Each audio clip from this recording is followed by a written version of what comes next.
जय गुरुदेव, जय श्री कृष्णा। सभी साधक साधिकाओं को प्रणाम। मेरा नाम लोकेश कुमार है।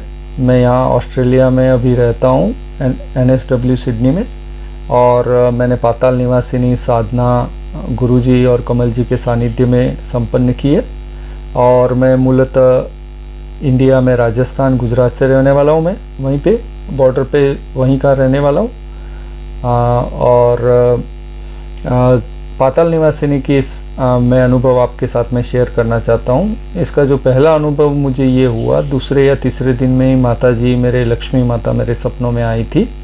उन्होंने 20-22 साल की उनकी उम्र रही होगी और मैं कुछ 5-7 साल का रहा हूँगा। और वो मेरे सपनों में आई, कुछ ढूंढती हुई सी। उन्होंने घाघरा चोली पहनी हुई थी, पीले कलर का कुर्ता और ब्लू कलर का घाघरा, और सिर के ऊपर उन्होंने दुपट्टा ओढ़ रखा था। और नाक के अंदर उनके बड़ी सी नथ पहनी हुई थी जिसमें मरून कलर का डायमंड टाइप लगा हुआ, नंग लगा हुआ था। तो ये एक मेरा अनुभव रहा उनके साथ में ये साधना का। दूसरा अनुभव ये हुआ कि 2-3 दिन में ही मेरे भाई का US में उसने अपना मकान खरीद लिया। वो पिछले 10-12 साल से US में है, परंतु उसका खुद का मकान नहीं बन पाया था।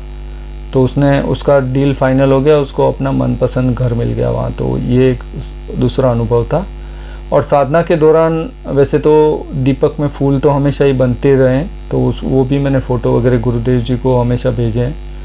और इसके अलावा भी एक और अनुभव ये था कि मैं जब साधना करता था तो उसके दौरान फूल गिर जाते थे। जो गुड़हल के फूल होते थे वो गिर जाते थे।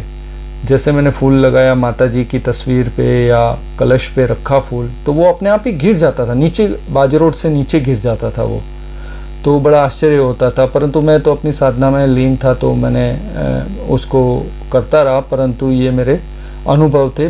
इसके अलावा मैंने बहुत सारे अनुभव ये भी फील किए कि मेरे अपने अंदर ही आध्यात्मिक उन्नति हुई, विकास हुआ। और मेरे जो अंदर के बहुत सारे प्रश्न थे वो शांत हो गए। मैं काफ़ी शांत स्वभाव का हो गया। घर वाले भी मुझे बताते थे कि आपके साधना करने के दौरान ही आप मतलब बात ज़्यादा नहीं करते हो, आप अकेले रहना पसंद करते हो, और आप मतलब अपने आप को अम्यूज़ करते हो, मतलब आप खुश रहते हो। ऐसा नहीं कि आप मौन रहते हो इस तरह से, परंतु आप खुश रहते हो और बड़ा आप चिड़चिड़ नहीं करते किसी बात पे। तो एक मेरा नेचर थोड़ा चिड़चिड़ा सा था, तो ये बहुत ठहराव आ गया मेरे अंदर अपने आप में। तो ये तो मैंने खुद ने भी महसूस किया है और इसको मैंने गुरुदेव जी से भी निवेदन किया है इस बारे में। तो ये बहुत सारी ये घटनाएं। इसके अलावा एक और बहुत अच्छा अनुभव ये है कि एक दिन साधना काल के दौरान मेरी पुत्री यहाँ पे उसके नर्सिंग के एग्ज़ाम के लिए गई हुई थी, सिलेक्शन के लिए। तो उसका गवर्नमेंट में सिलेक्शन हो गया यहाँ की गवर्नमेंट में, और उसका इंटरव्यू बहुत ही बढ़िया गया। और ये फ़ोन मुझे तब आया जब मैं साधना कर रहा था और मैं पुष्प को लगा रहा था और दीपक कर रहा था। उसी समय पुष्प गिर गया और तुरंत ही उसका कॉल आया। और उसने मुझे पहली बात ये बोली कि पिताजी आज मेरा इंटरव्यू था। चूँकि मैं साधना में था, मुझे पता नहीं था उसका इंटरव्यू था।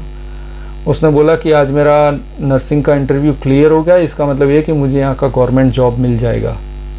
और जब साधना की समापन हुआ तब तक उसका बैकग्राउंड वेरिफिकेशन वगैरह सब कुछ हो चुका था, और अब भी उसका जॉब का ऑफ़र लेटर भी आ गया है साधना कंप्लीट होने के बाद में। तो ये सारे अनुभव मैंने अपने खुद के हैं और मैं आप सभी के साथ में शेयर करना चाहता हूँ। आप यदि गुरु जी के सानिध्य में ये साधना करोगे तो इसका फ़ायदा आपको ज़रूर होगा। जय गुरुदेव।